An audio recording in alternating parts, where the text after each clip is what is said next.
Start by cutting 2 chicken breasts into fillets and placing them in a bowl.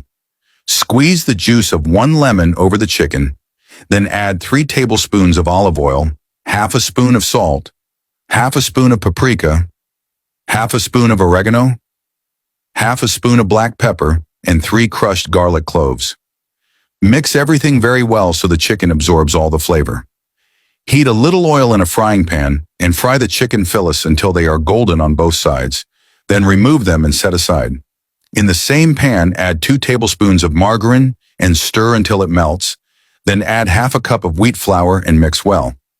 Slowly pour in 2½ cups of milk, stirring constantly until the sauce becomes smooth and creamy. Add 100 grams of grated mozzarella cheese and half a spoon of salt, and mix until the cheese melts completely.